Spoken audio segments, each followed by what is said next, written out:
I'm going to take a little different approach, and I have a lot of things written down, but I wanted to talk about being a woman of rest, but I don't want to exclude the men because this applies to you as well.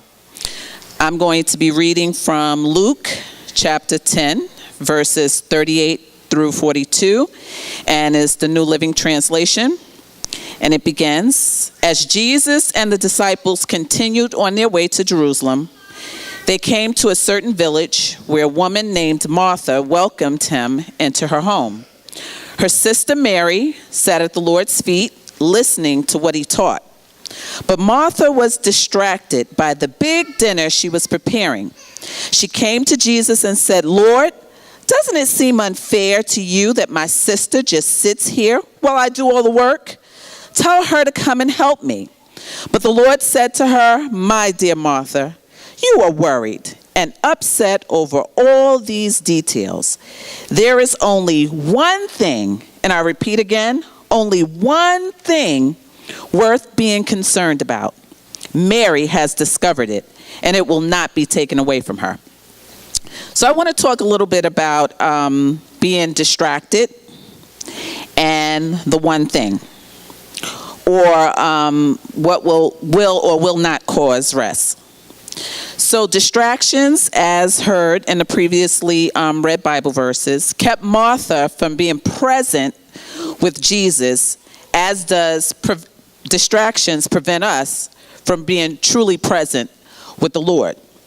And in order to be a woman of rest, we need to be present. Not only present in body, but present in mind, present in our will, our desires, and our emotions with God. It's great that all of us are assembled together here to worship and praise God. That is awesome. And he wants us to be here to hear what it is that he has to say to us. And this is definitely the right place to be to secure being that woman of rest. In this story, Martha missed the one thing that was to give her rest. And that was to listen to the guests she had invited to come into her home. She welcomed them in, yet when she welcomed him, she became distracted. And it wasn't that important for her to come and sit at the feet of Jesus, which is where Mary was.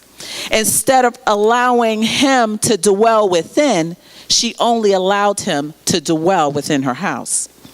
Jesus said in Revelations 3:20, "Behold, I stand at the door and knock.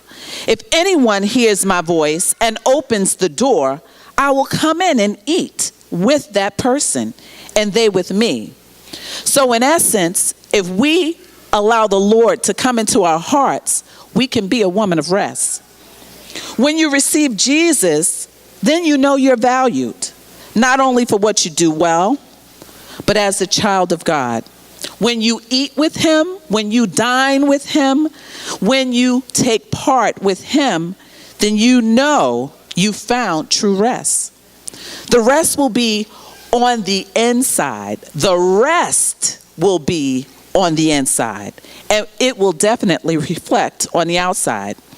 In John 15:7, it says, "If you abide in me, and my words abide in you, ask whatever you wish, and it will be done for you." Again, that rest in Jesus. All he said was to ask for it.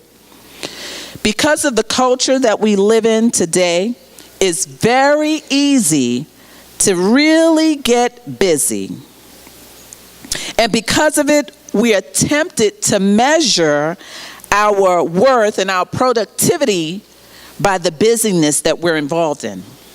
But Jesus said there was one thing needed: to be present, so that you can tune into the voice of God, so that you can tune into the message that he has for you, his word.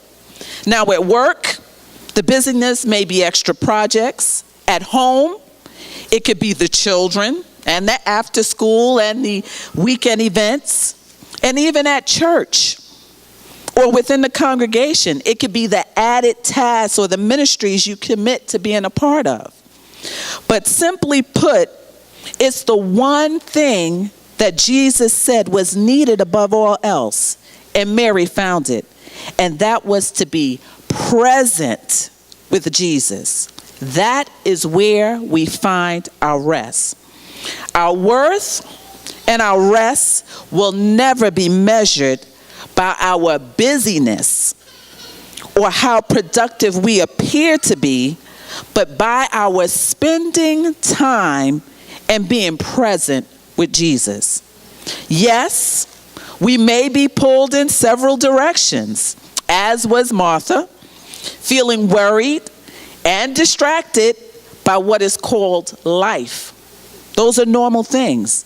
But yet Jesus said in Luke 12:25, can any of you, by worrying, add a single hour to the span of your life? The answer, of course, is no.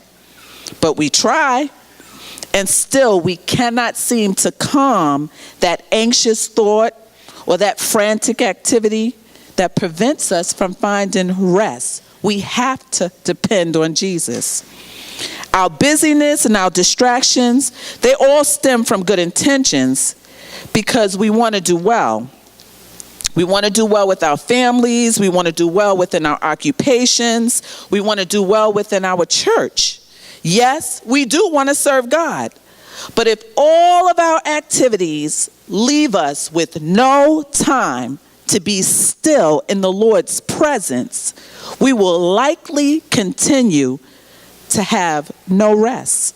We'll be anxious, we'll be worried, and we'll be troubled, as was Martha, therefore finding no rest. Know that Jesus invites all who may be worried, who may be distracted, who may be anxious or just busy, to sit and rest in his presence, to hear his word like you're hearing today, and to trust in him with all your whole heart, mind, soul, and strength, which can save.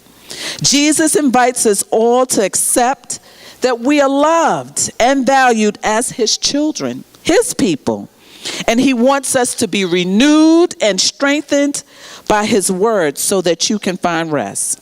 So, let us walk as hosts that are welcoming to our great host, that matchless and mighty King of Kings and Lord of Lords, Jesus, who is able, and this is one of my favorite verses, to do exceedingly and abundantly above what we're able to ask, and find that rest as women and men of God.